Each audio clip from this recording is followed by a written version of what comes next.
My name is Griffin Miles, and I've worked at Solish Strategies for 9 years. I remember the day I walked into the lobby in my first interview, eager, nervous, convinced this was the place where I would prove myself.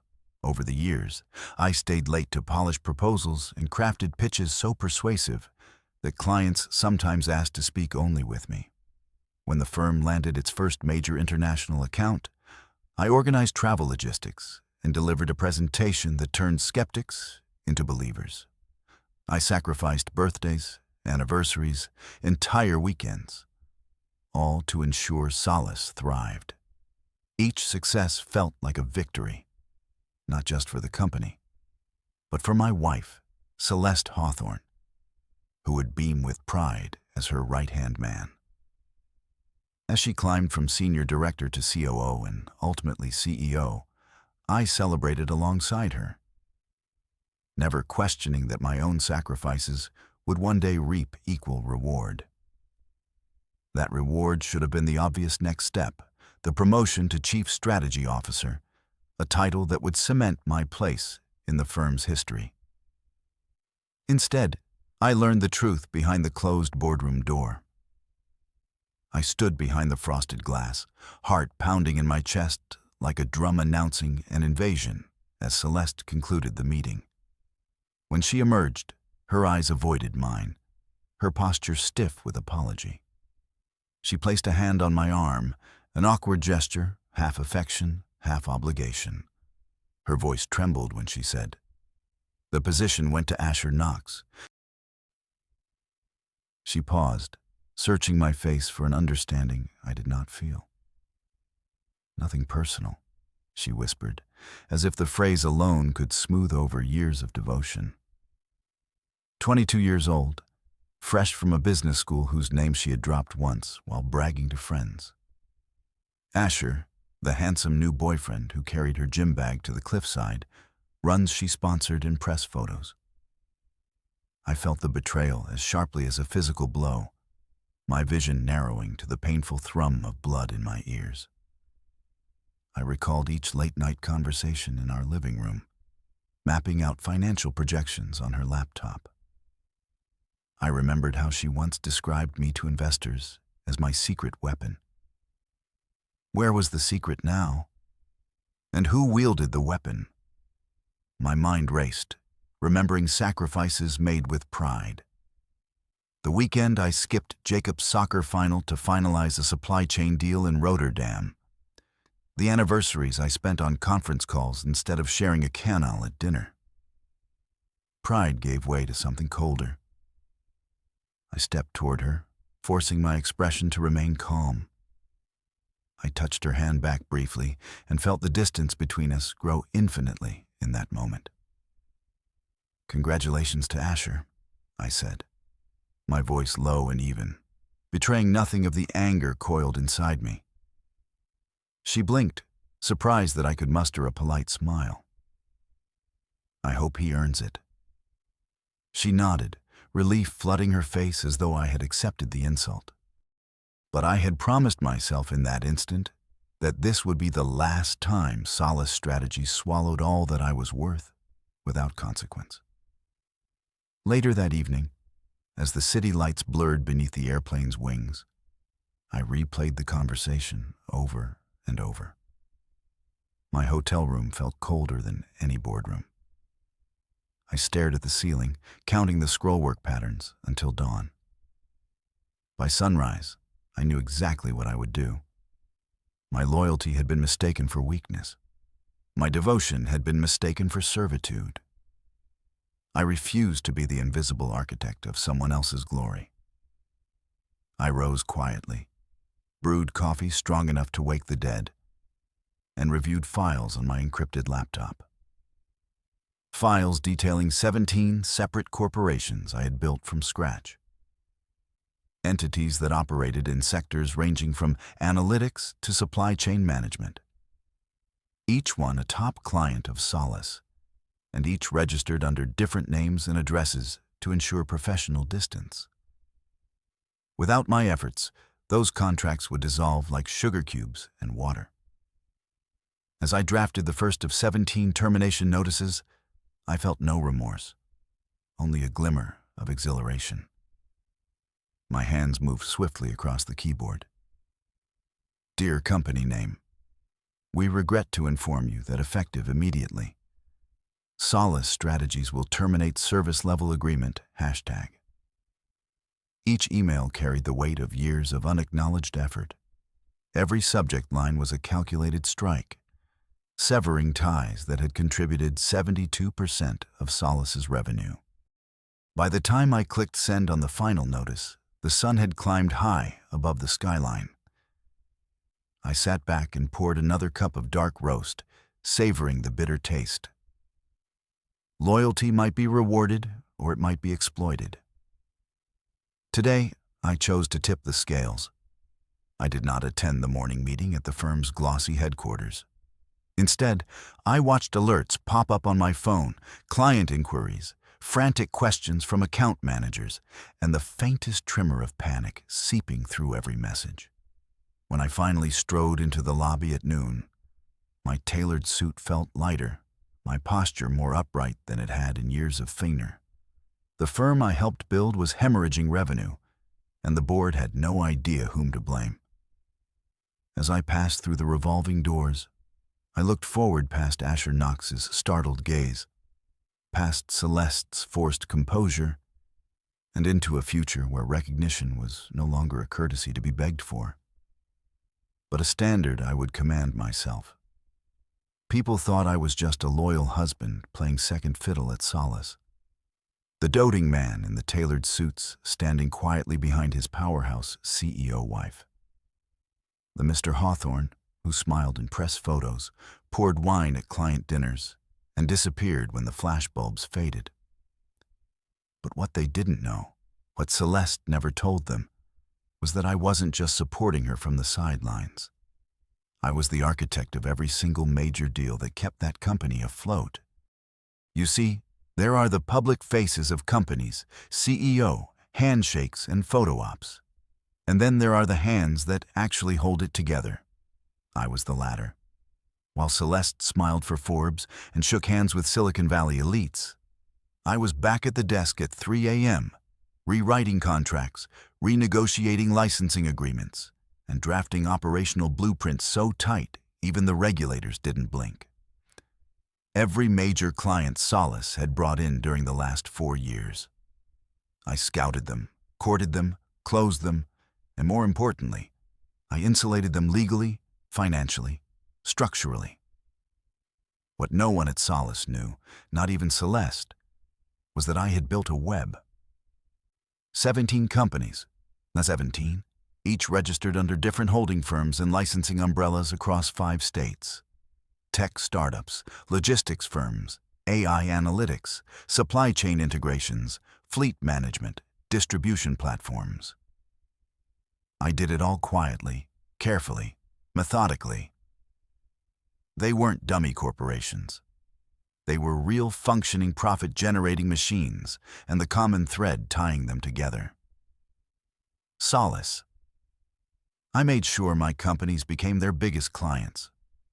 Because if I couldn't get the credit I deserved inside Solace, I would control it from the outside. It started small, just a back-end analytics firm I quietly acquired. I routed a project to Solace for evaluation. They loved it, signed a year-long agreement, never even knew I was behind it. That rush of seeing them praise something I built while not knowing it was mine. It did something to me. Gave me clarity. I wasn't being overlooked. I was being used. And I kept building, one contract after another. I wrapped my hands around the company from the outside. They depended on me more than they ever realized. But I didn't pull the plug back then. I wasn't cruel. I thought maybe, just maybe, Celeste would eventually see me. Not just as the husband, the helper, the advisor behind closed doors, but as her equal, as the co-creator of what Solace had become. Instead, she gave my promotion to a boy fresh out of business school. A boy she was sleeping with, a boy who had never stayed up through a deadline with red-rimmed eyes and 3 cups of coffee in his bloodstream. She didn't just ignore my worth, she erased it. So, the morning after, she gave my title away and called it nothing personal. I didn't cry. I didn't rage.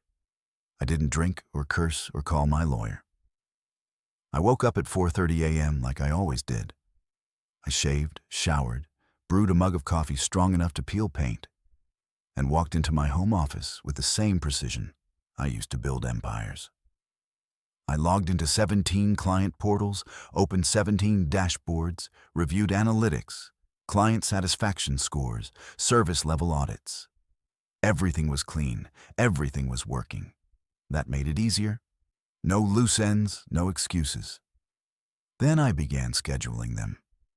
17 termination notices, 1 for each company. I templated the language. This notice serves as formal termination of our existing SLA, with solid strategies effective immediately. We regret that due to recent instability in leadership and breach of confidence. Our companies no longer share aligned values. We appreciate the years of partnership and wish you the best in your future endeavors. Each message was tailored with just enough variation to prevent suspicion. I spread the delivery times across the morning, some at 9 a.m. sharp. Others staggered to hit inboxes between 9:03 and 9:12. No sudden burst, just a steady leak, like a puncture in a pressurized tank. I looked out the window. The city below was waking up. Horns blaring, sunlight bouncing off mirrored high-rises. And somewhere in the middle of it, Celeste was probably smoothing her hair in the mirror, unaware that the floor beneath her company was about to dissolve. I wasn't smiling. There was no joy in this, only inevitability. These weren't just terminations. They were reminders. Reminders that I wasn't just a loyal husband in a pressed suit. I was the reason she had a company to lead in the first place. By 8:59, my hands hovered over the keyboard. 1 final review, 17 windows, 1 row of tabs. I opened my email client and hit schedule. Each message locked and loaded. At 9 a.m., the first one dropped. By 9:02, 2 more. By 9:07, I'd already received the first confused response from a Solace account manager. Urgent client requesting call regarding sudden SLA cancellation. Flagged for leadership attention. By 9:10, the CTO texted me. By 9:11, Celeste's assistant called. By 9:12, Celeste herself messaged me. "Griffin, what's happening?" I turned my phone face down and kept sipping my coffee. They weren't ready for this. Not because I had hidden anything, but because they had never bothered to ask what I was building while they ignored me. All those glossy presentations with her name on the front slide, I wrote them. The deals that saved Solace during the 2020 collapse. I negotiated them. I was the scaffolding behind the skyscraper, and they had just torn me out, assuming the building would hold. At 9:17, I opened Solace's official Slack account from my personal laptop and watched as the panic spread. Did anyone approve this? Why weren't we warned? Who owns these companies? By 9:30, the CFO called me and left a voicemail. "Hey, Griffin, can you come in today? We'd really appreciate your insight. There's some confusion." Confusion, that's what they called it. But I wasn't confused. I was calm. I had just unplugged the empire I built with 9 years of sacrifice, 1 contract at a time. And I had done it without raising my voice, without a single angry word. That's the thing about power. Real power doesn't shout, it schedules. At exactly 9 a.m., the first email landed in Solace Strategy's general inbox. I sat back in my chair, the morning sun slanting through my apartment window, and watched the notification ping on my phone. It was beautifully mundane. A brief subject line, notice of termination, SLA number 2045, followed by a curt-line body explaining that our agreement had ended. No flourish, no apology, just a clean severance. I exhaled slowly, folding my hands in my lap. This was the culmination of 9 years of meticulous planning and unacknowledged labor. As the seconds ticked by, additional pings echoed in quick succession. 9 of my corporations withdrew simultaneously. Each message carefully staggered between 9:00 and 9:05 to avoid suspicion of a glitch. My heart, surprisingly, did not race. The real rush had come days ago when I drafted those notices. But now I felt only a calm certainty as I watched Solace bleed revenue in real time. The firm that had taken my dedication for granted was about to realize how much of its lifeblood I had been quietly pumping through its veins. I lifted my mug of dark roast, the steam curling like smoke signaling revolt, and took a sip. Bitter, yes, but invigorating. It tasted like justice served cold. Outside, the city awakened. Horns honked, bike messengers weaved through traffic, and somewhere a coffee grinder roared. Inside, Solace's smooth exterior was fracturing. By 9:06, I saw the first sign of panic. An internal chat thread lit up with alarms. Urgent. Client XS SLA cannelled. Who authorized this? Is our legal team aware? This looks coordinated. Something's wrong. Closing procedures initiated. The trolls of chaos I had unleashed thrummed beneath the firm's polished facade. I leaned forward, thinning the distance between triumph and compassion. I still remembered the late nights spent debating service-level adjustments, the collaborative spirit that once defined Solace's culture. But that world had died when Celeste replaced me with Asher Knox, and in turn, a boyfriend. A man who never once bore the weight of a global portfolio on his shoulders. At 9:08, a call came through. Celeste, assistant, voice shaking. Griffin, there's an emergency meeting scheduled in 10 minutes. The CIO wants your input.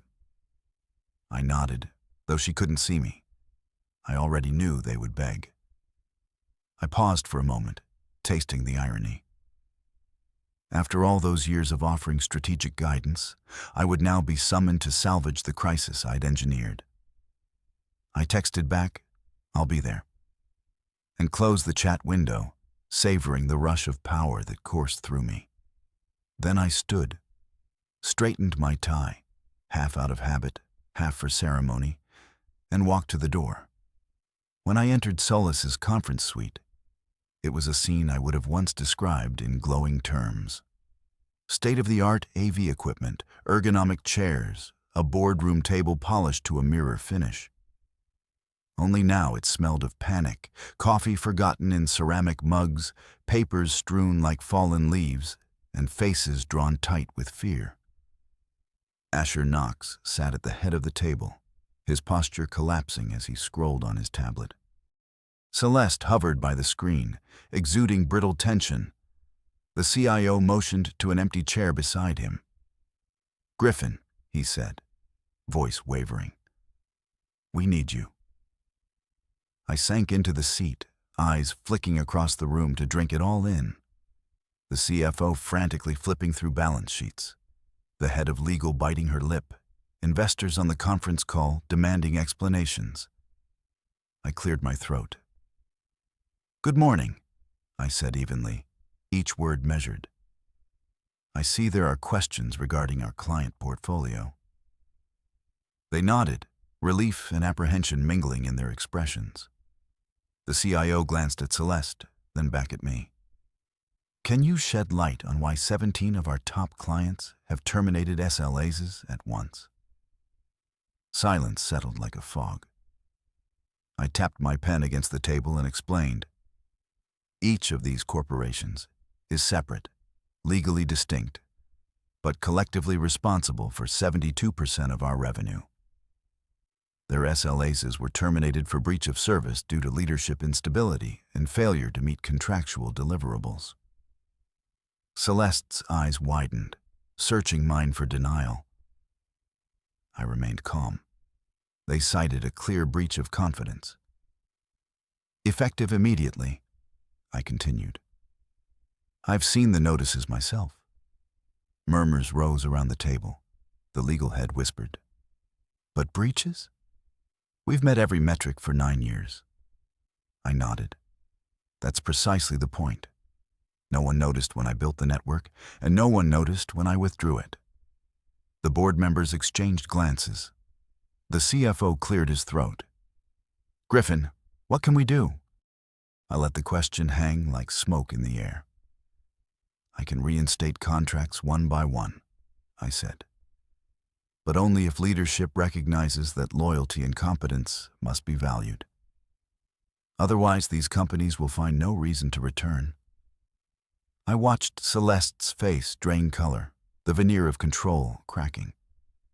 She opened her mouth, closed it, then offered a trembling, please, let's discuss terms. I leaned back, folding my arms. Recognition isn't a gesture. It's an acknowledgement of tangible contributions. You have my terms. As I stood to leave, the room felt smaller, the lights harsher. Phone stopped ringing. Breaths paused. I offered a polite nod to Celeste. No warmth, no forgiveness, and walked out, each step deliberate. Outside, the hallway stretched like a runway to freedom. The empire I'd built was crumbling. Yes, but from the ruins, I could construct something new. I smiled, not for revenge, but for clarity. I had learned that true power isn't in titles or photo ops, but in the ability to shape reality itself. And this morning, reality had bowed to me. 17 contracts unpaid for acknowledgement. 72% of revenue paused on a digital precipice. And I held the switch. Every empire eventually requires an architect bold enough to redesign its foundation. Today, I was that architect. I walked into Solace's glossy offices at exactly noon, the sliding glass doors parting like theatrical curtains to reveal the chaos that had erupted in my wake. The reception area, normally so pristine it felt sterile, was littered with abandoned lattes, crumpled memos, and ringing phones wedged between shoulders and ears. An executive assistant's eyes met mine briefly, her expression a mixture of relief and panic, as though she had been waiting for me to restore order. Beyond the reception desk, the open plan workspace had transformed into a crisis center. Project managers huddled in tight circles, heads bent low over laptops. Junior associates dashed back and forth, clutching smartphones, and somewhere a printer churned out urgent faxes, declaring urgent, immediate action required. I paused, letting the tenor of the room wash over me. The fluorescent lights glared overhead, bouncing off glass partitions that once projected the illusion of seamless productivity. Now each cubicle looked like a lifeboat, drifting on a stormy sea, its occupant clinging desperately to spreadsheets and slide decks as the tide of insolvency lapped at their heels. A flight of stairs led down to the trading desks, where I had once delivered impromptu tutorials on client relationship management. Now wires lay tangled on the floor, and in turn sat frozen, staring at the barriers on her dual monitors as the profit graphs imploded in real time. I strolled past them unhurried. My suit felt different in this moment, less like a uniform and more like armor. Asher stood near the coffee station, his pastel shirt soaked at the collar from too many nervous gulps of Java. He was attempting to reassure an investor via video call, his tone jittery as he explained away the sudden slashes in service agreements.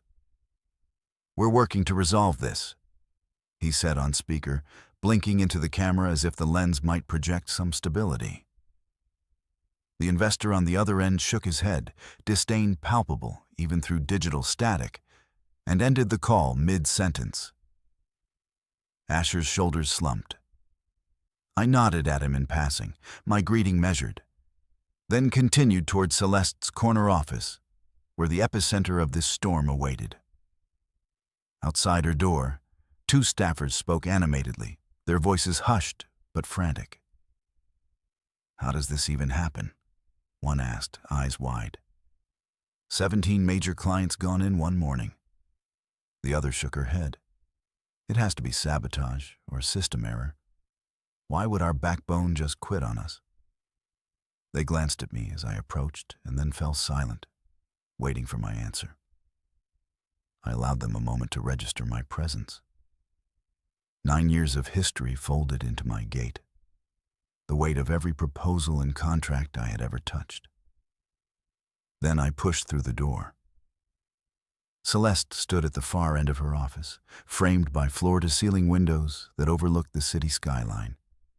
The sunlight sleuthed in illuminating her silhouette and casting long shadows across the marble floor. Papers were strewn across her desk in an entropy of reports and balance sheets. She spun around when she heard the door click closed, her expression flickering through hope, confusion, and fear. The expensive heel she wore clicked against the polished surface as she moved toward me, arms outstretched. "Griffin, what is happening?" Her voice trembled, brittle with desperation. I studied her face, every line and contour reflecting the broken trust between us. The soft curl of her hair, once so carefully arranged to project confidence, now seemed disheveled. Her tailored jacket hung slightly off-kilter, a metaphor for the balance she had lost. I recognized the moment this was her breaking point. The instant she realized that her carefully constructed empire had been built on the foundation I provided. I placed one hand in my pocket and held her gaze without wavering.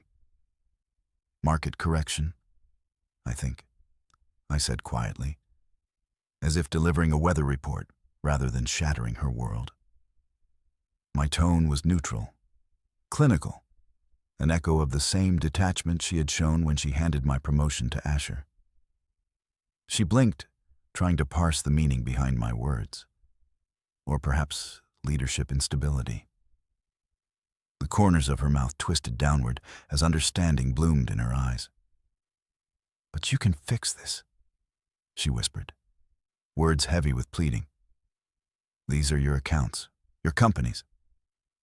I took a step forward, closing the distance between us.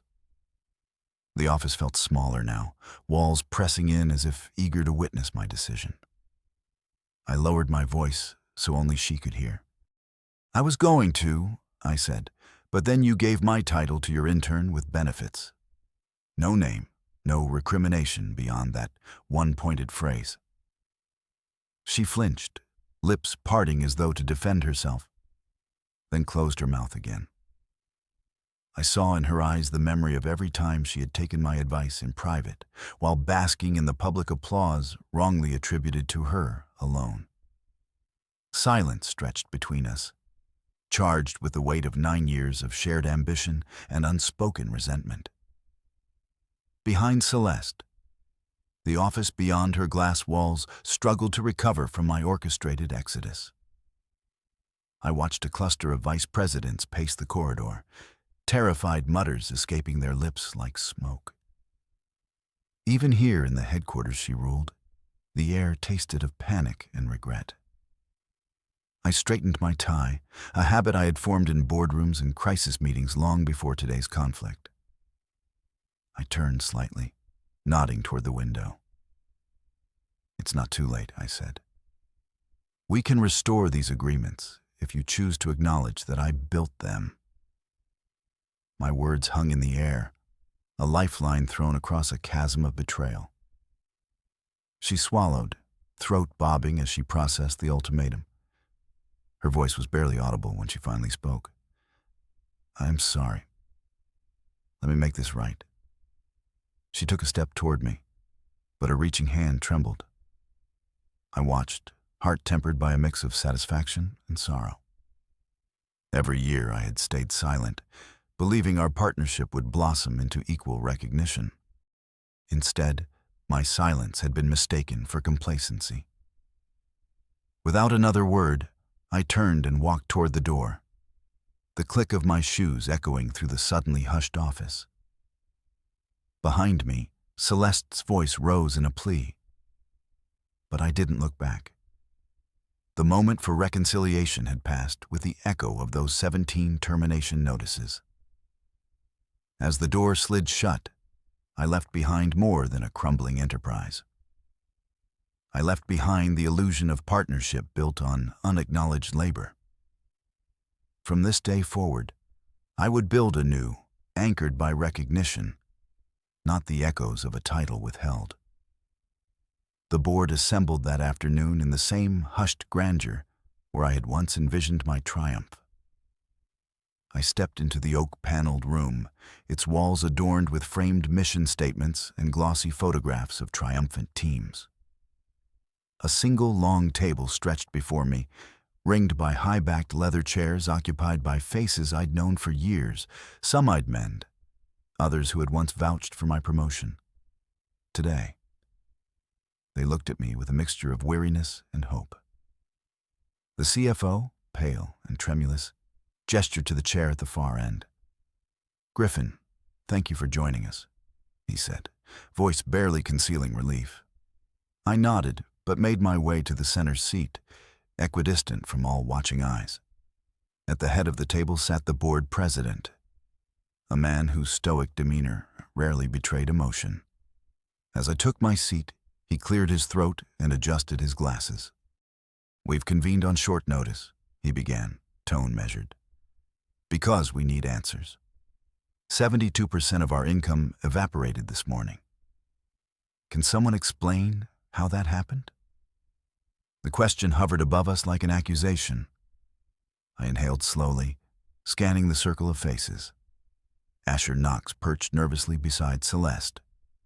The CTO tapping a pin against a stack of financial reports, and the outside investors on video link, their corporate logos flickering at the screen's edge.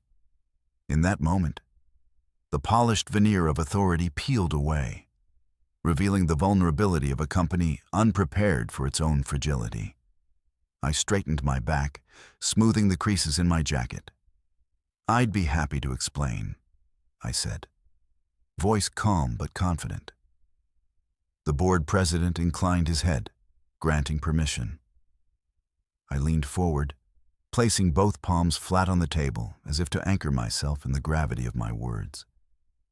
Each of the 17 corporations that terminated their SLAs this morning is independent, legal, and distinct. Their contracts collectively generated 72% of Solace's revenue, I explained, I sweeping the room. Those agreements cited breach of service and failure to meet leadership obligations. Murmurs rippled through the board members. Breach, failure. As astonishment spread, I paused, letting the weight of the revelation settle. The board has prioritized internal politics over performance. I continued evenly by awarding the chief strategy officer role to an intern with no track record. You signaled to our clients that loyalty and competence are secondary to personal relationships. They responded by exercising their legal right to withdraw. Celeste's mouth opened, closed, and her knuckles widened on the tabletop. Asher's gaze shifted to the tablecloth, avoiding mine. Across the room, the CFO shifted in his seat, suddenly aware of the precariousness of his own position. The board president's expression remained neutral, though his fingers drummed a rapid rhythm. "You orchestrated this?" he asked quietly. I nodded. "Yes, I arranged the terminations. I built those companies to safeguard us from complacency, but I did not expect to have to use them against Solace itself. However, after 9 years of unrecognized service, I felt obligated to demonstrate the cost of overlooking true contributors." A silence descended so thick that even the hum of the air conditioner seemed loud in comparison. "Is this vindictive?" the external investor on the video link asked, voice trimmed by corporate courtesy. "Because if so, we need legal counsel immediately." I met the camera's lens and replied, "Not vindictive, necessary. A lesson in accountability. If Solace expects to remain a leader in the industry, it must value merit over manipulation." The screen flickered as the investor absorbed my words. Uncertainty etched across his features. Celeste cleared her throat and rose to her feet, her posture unsteady. "Griffin, please," she said, voice quavering. "You know I never meant harm. I made a mistake. We can rectify this. Promote you, restore your title, even grant you equity." She lifted a white envelope from beside her notes, pressing it toward me as though it contained all the world's apologies. I reached past it without touching. "I don't want a title," I said, meeting her gaze. "I want recognition and respect for the work I've done. You had 9 years to give me that. I no longer need Solace's validation." A gasp rose from the board members. Even the board president's eyebrows twitched. "Then what do you want?" he asked, voice firm. The question rippled through the room, carrying the gravity of a crossroads. I folded my hands and studied the polished tabletop, tracing the grain with my gaze. "I want autonomy," I said at last. "I will offer to reinstate those contracts under one condition: that I serve as an independent partner with authority to oversee strategic partnerships directly, reporting only to the board itself, without interference from Solace's internal politics. If you refuse, those 17 clients will remain with the companies I founded." The table fell into stunned quiet. Celeste's face flushed crimson. She slammed a hand on the table, rattling water glasses. "You can't be serious," she exclaimed. "Do you realize what you're asking? You're demanding control over the very board that rejected you." I lifted my chin. "I'm asking for the recognition I earned and the respect that should have been extended years ago. If you want your clients back, this is the path. If not, I'll build something better." Another silence filled the room. The board members exchanged knowing glances. The CIO tapped his pin. The CFO cleared his throat. One investor rubbed his chin. Finally, the board president spoke, his voice measured like a judge delivering verdict. "We will consider your proposal. We will convene tomorrow morning to discuss terms. Until then, we request you abstain from any further action." I nodded, standing slowly. "Understood," I replied as I walked toward the door. Heads turned, I tracking my every step. The weight of 9 years of unseen labor and unspoken resentment had finally been laid bare. I paused at the threshold, glancing back one last time. Celeste stood motionless, her face a mask of regret. The board president leaned back, fingers steepled in thought. The rest of the room seemed to shimmer with uncertainty.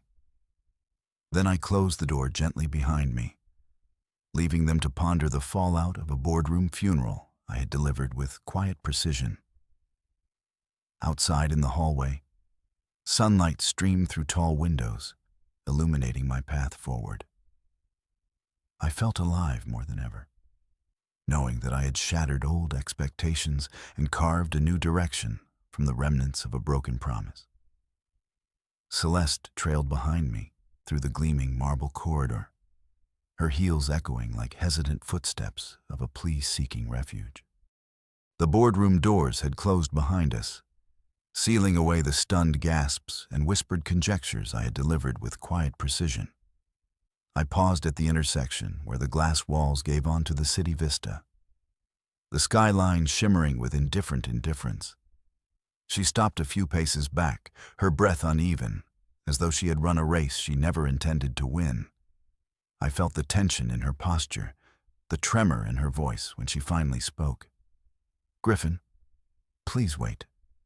I turned slowly, resisting the urge to soften my expression. For 9 years, I had tempered my reactions for her sake.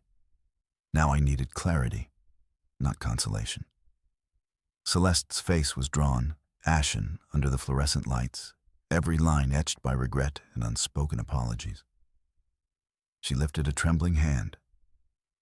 "I made a mistake," she said, voice thick and raw. I never meant to hurt you. None of this was personal. You have to believe me.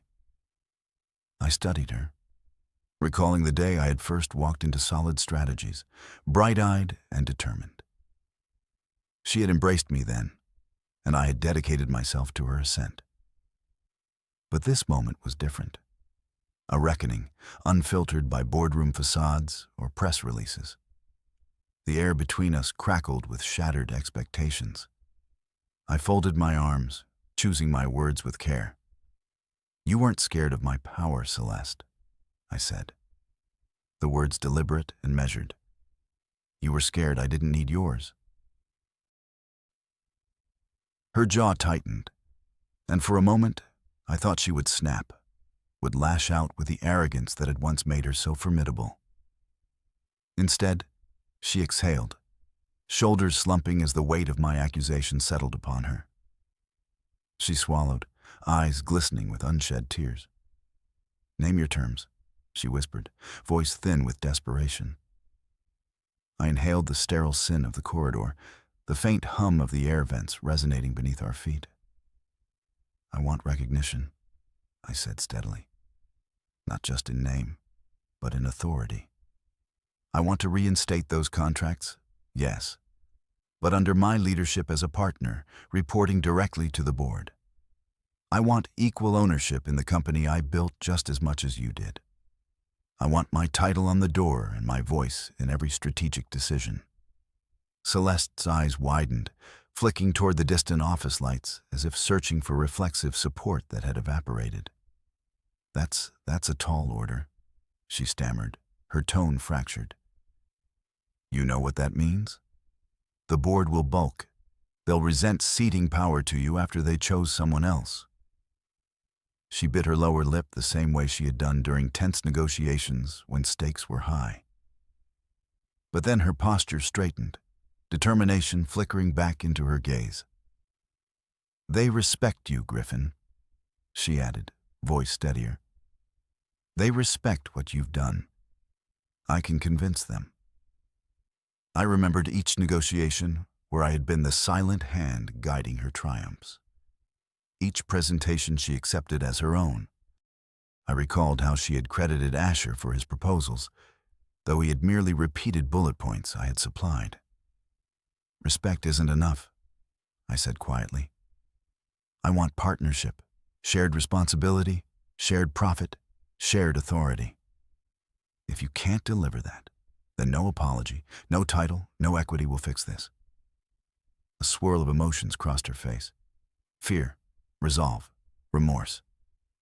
She bit her lip, then exhaled, nodding once as though anchoring herself to my demand. All right, she said. I'll take it to the board. I'll advocate for your role as partner and chief partnership officer. Your name on the door. 50% equity. Direct oversight of client relations. I'll do whatever it takes. Her voice wavered, sincerity bleeding through the strain. I closed my eyes briefly, feeling a mix of vindication and fatigue. It wasn't revenge I craved. It was just as tempered by fairness. I opened my eyes, meeting her gaze. That's the start, I said. But understand, I won't be your secret advisor anymore. You'll hear me in every board meeting. You'll see my decisions reflected in every contract. She nodded, swallowing hard. I understand. Then she hesitated, her expression softening. I'm sorry, Griffin. For every night you missed with her son. For every dinner I missed because I was chasing headlines. Her voice broke and I felt a pain of sadness. Not for myself, but for what we had lost. I lowered my arms and took a step closer. We both lost something, I admitted, recalling birthday parties skipped, anniversaries spent at separate ends of a conference table. But this is our chance to rebuild together properly this time. She reached out, brushing her fingertips against my sleeve. Together, she agreed, voice small but resolute. Then she squared her shoulders as though preparing for battle. Let's go to the board. I led the way, each step echoing with the promise of a new chapter. The corridor stretched ahead, the glass walls reflecting the city's pulse. We walked side by side, no longer as husband and wife bound by invisible servitude, but as equals forging a genuine partnership. Behind us, the boardroom doors would open again, this time to an offer they could not ignore. A man who had built their firm from the shadows, stepping into the light. Ahead of us lay negotiations, contentious debates, and the hard work of earning trust anew. Yet, as we approached the threshold, I felt a sense of calm purpose. I had set my terms. She had accepted them. Now it was time for the firm to recognize the value that had always been there. Unacknowledged, but undeniable. We paused at the door. Celeste inhaled, then exhaled, and I placed a hand on the handle. As she met my eye, I nodded once, a silent affirmation that despite the chaos, we were aligned. I turned the handle and pushed the door open, stepping into the room where my future and Solid Strategy's future would be decided. 3 days later, I stood outside the minimalist glass facade of Larkwood Solutions' new headquarters, the morning sun reflecting off polished steel and tinted windows. It was surreal. This building that I now called my own, one of the 17 companies I had quietly founded and nurtured in parallel with my career at Solace. I drew a slow breath and walked through the revolving doors, the click of my leather shoes echoing through the lobby like a private victory march, no longer hidden behind Celeste's shadow. I felt the crisp air of autonomy filling my lungs. Inside, the reception area was warm and bright, a stark contrast to the tension and panic still gripping Solace. The walls were adorned with abstract art that suggested motion and progress, and sleek wooden benches invited guests to settle in. Under a recessed spotlight, a chrome-plated plaque bore the name Larkwood Solutions. Beneath it, in etched steel letters read, G. Miles, founder and CEO. I paused to take it in, the weight of recognition settling over me like a well-tailored suit. Nora's voice called my name before I saw her emerge from the corner office. There she was, former executive scheduler to Celeste, always indispensable yet chronically underpaid. She moved toward me with a confident stride, her smile bright and genuine. Gone was the nervous tension that had marked her under Solace's fluorescent lights. Now her shoulders were squared, her eyes alight with purpose.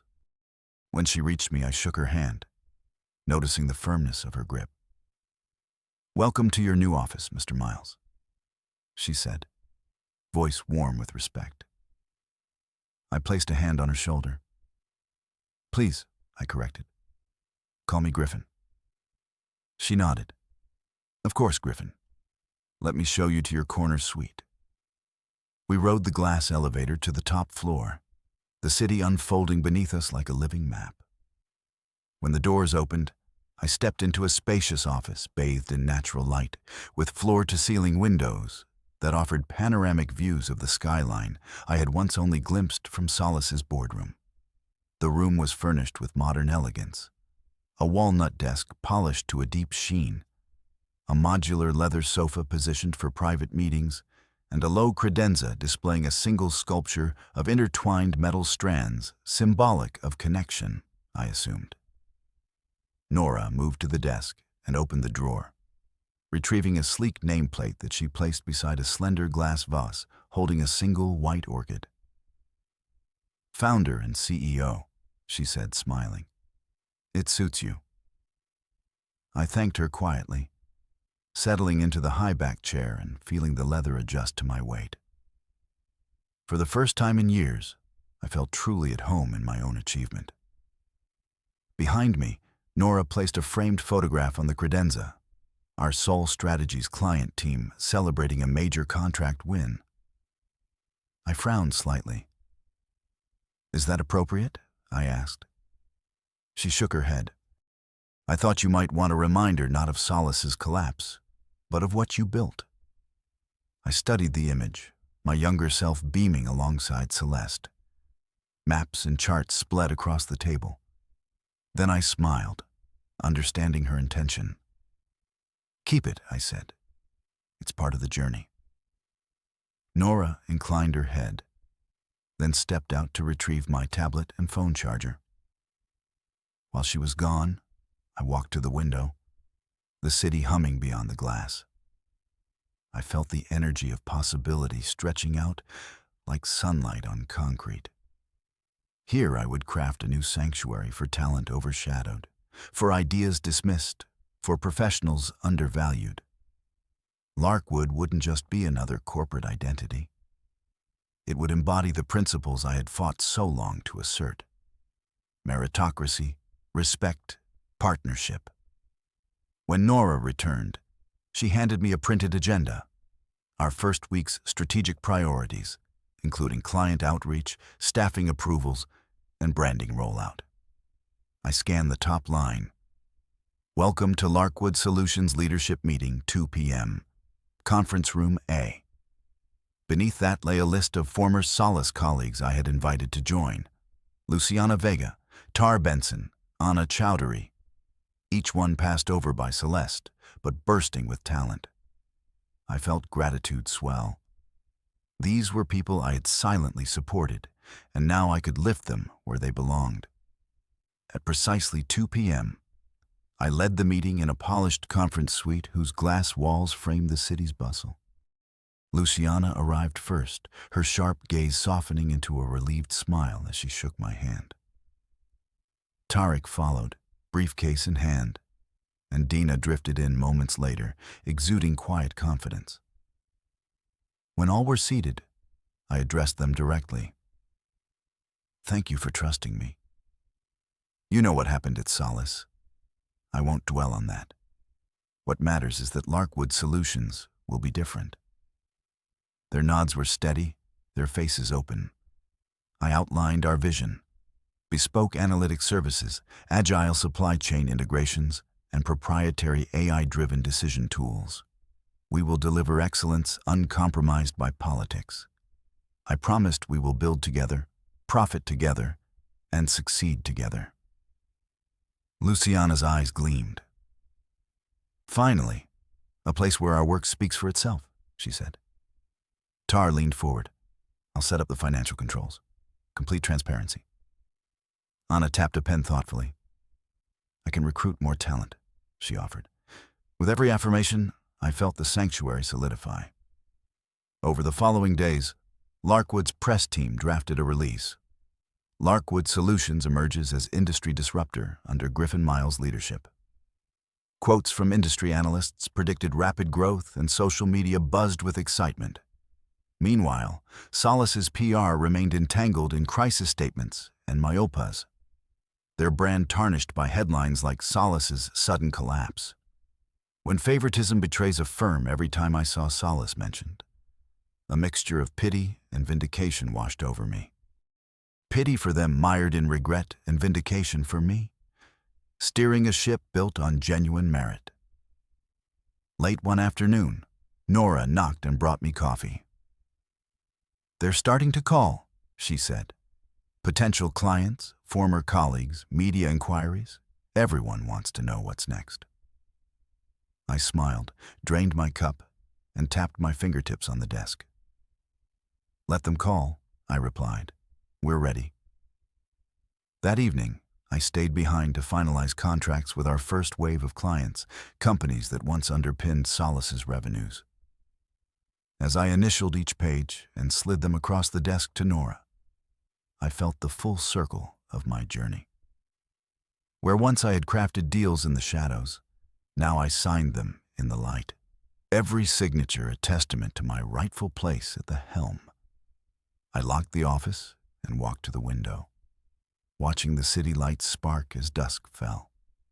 In the glass reflection behind me, I saw a man who had shed old constraints. With the city sprawling below and the orchid beside me, I knew I had built more than just a company. I had built a sanctuary, one where talent was honored, effort was rewarded, and recognition was never withheld. And as I turned off the light and stepped into the elevator, I carried with me a promise that I would never again be invisible in my own success.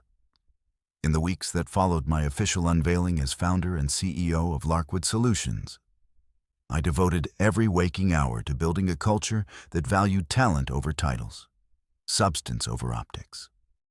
My first priority was to extend genuine second chances to those brilliant minds Celeste had overlooked, people I had watched rumored about in hushed corridors whose accomplishments were downplayed in favor of boardroom theatrics.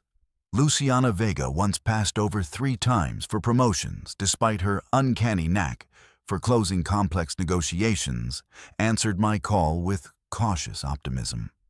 When she walked into my corner office on her first day, her posture hinted at uncertainty, as if she half expected another dismissal.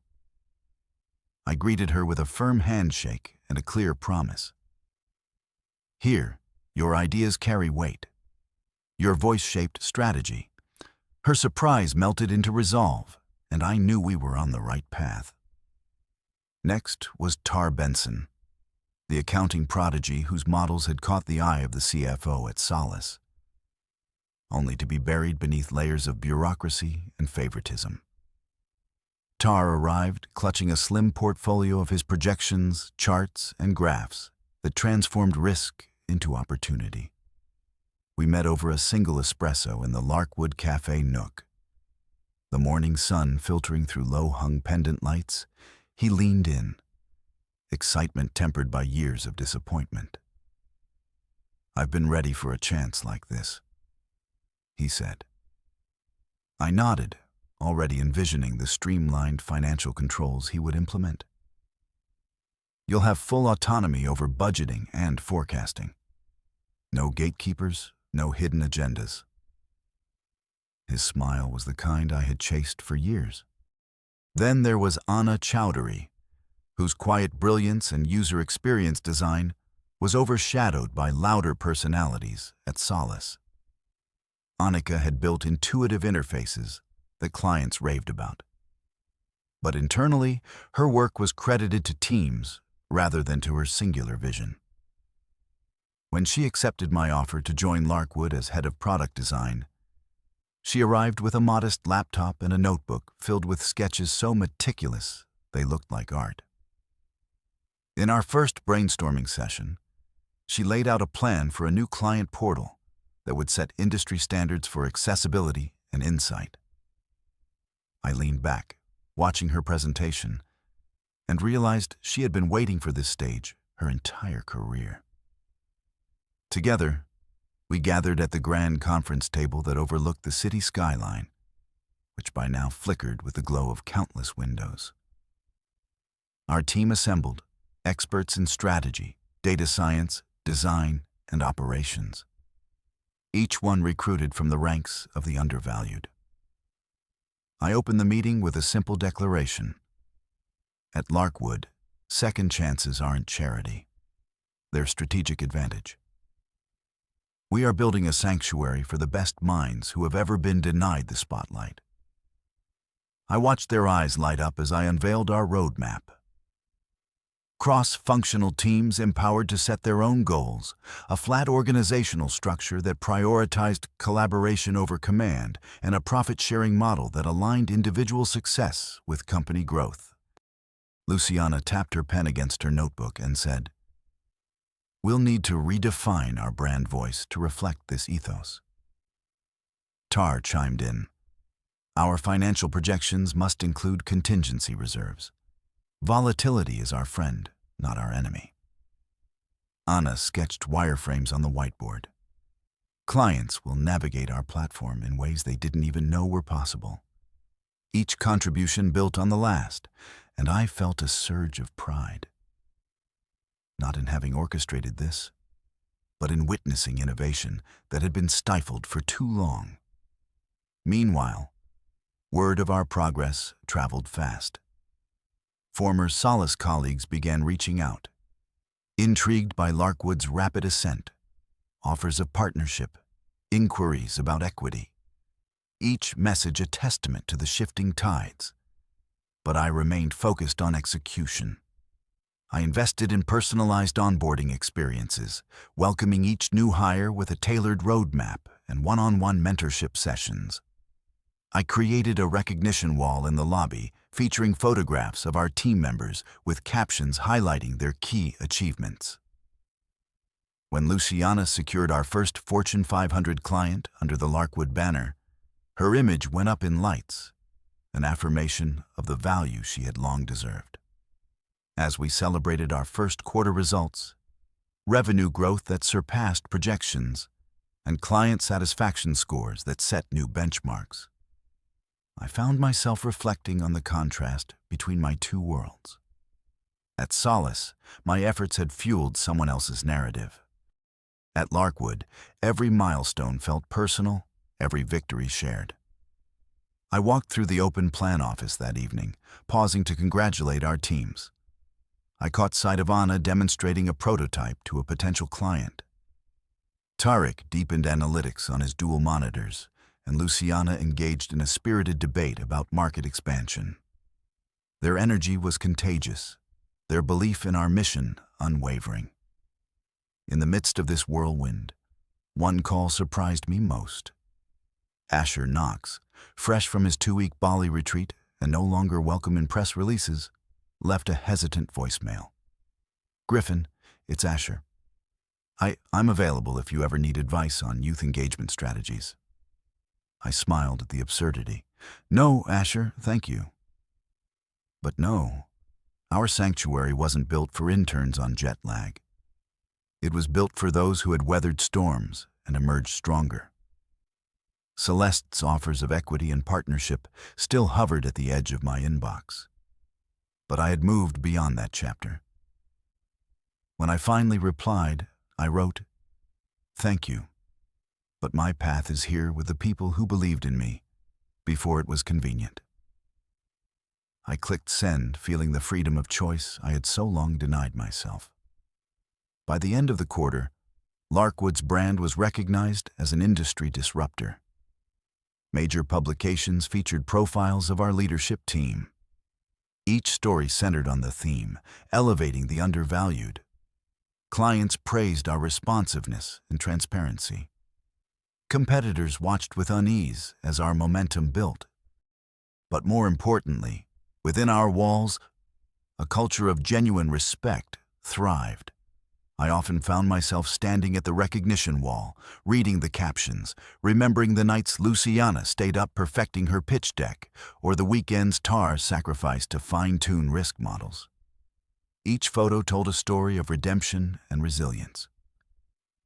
As I sat in my glass-walled office one late evening overlooking the city lights, I felt a profound sense of fulfillment. I had not only built a company, I had vindicated the hidden strengths of brilliant people. Larkwood was more than a business. It was a testament to what happens when recognition is granted rather than withheld. And as I leaned back in my chair, I knew this was just the beginning. Second chances handled my way would continue to reshape industries and redefine what it meant to succeed together. One evening, well past the hour when most offices dimmed their lights, I sat alone in my corner suite at Larkwood Solutions, the city skyline, a glittering tapestry beyond the glass walls. The glow from my monitor illuminated lines of analytics and projections, but my mind drifted to solid strategies and the chaos I had left behind. A soft chime announced a new message in my inbox. I glanced at the sender. It was Celeste, her email address unusually unadorned by corporate signature. My heart skipped a beat as I clicked it open. The subject line read simply, "We're selling." My chest tightened as I scrolled through her words. She wrote that the board, still reeling from revenue collapse and public backlash, had decided to sell Solace to a private equity firm by month's end. She admitted that she would be replaced, stripped of her CEO title, her carefully curated legacy unraveling. Yet beneath the news of her downfall, she conveyed something more personal. Regret. "I never meant to hurt you," she wrote. and I never meant to squander what we built together.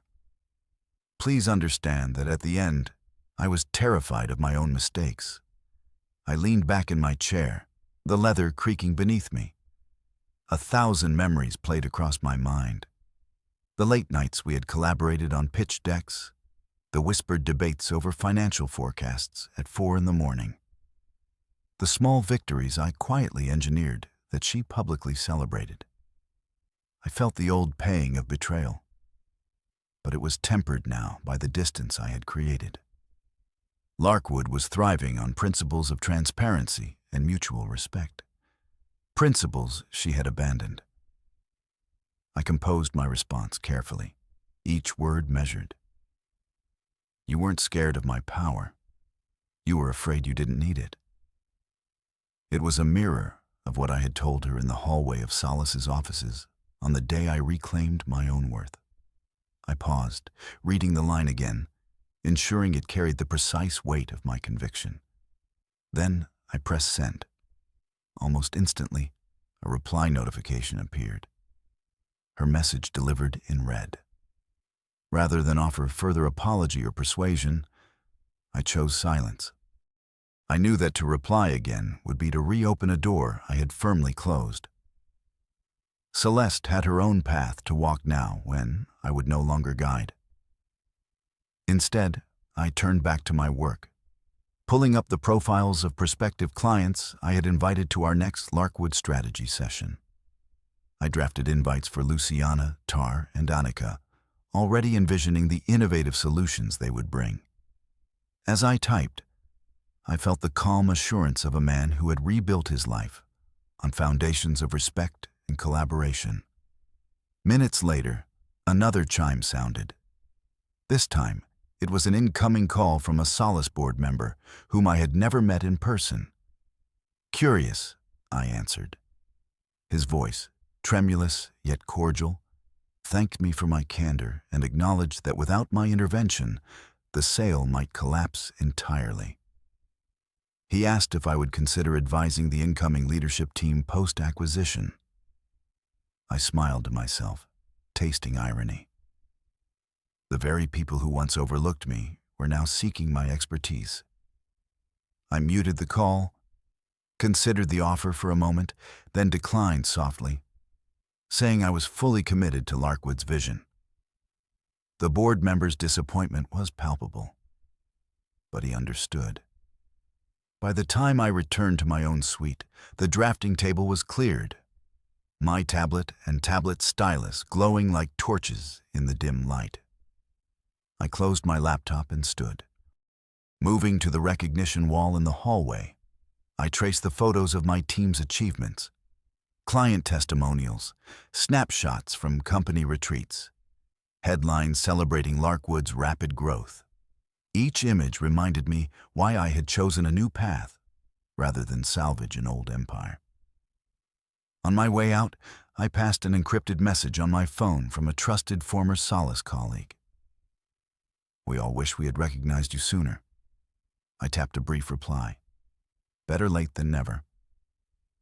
Then I locked the office and descended the elevator. The hum of the machinery, a soothing cadence against the roar of downtown traffic below.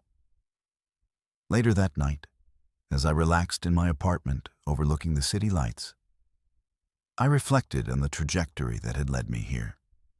From overlooked strategist at Solace to architect of a sanctuary where talent flourished. Celeste's final email signified the end of an era, a closing chapter that I had already moved beyond. My future lay in the bright minds I nurtured and the innovative solutions we crafted together.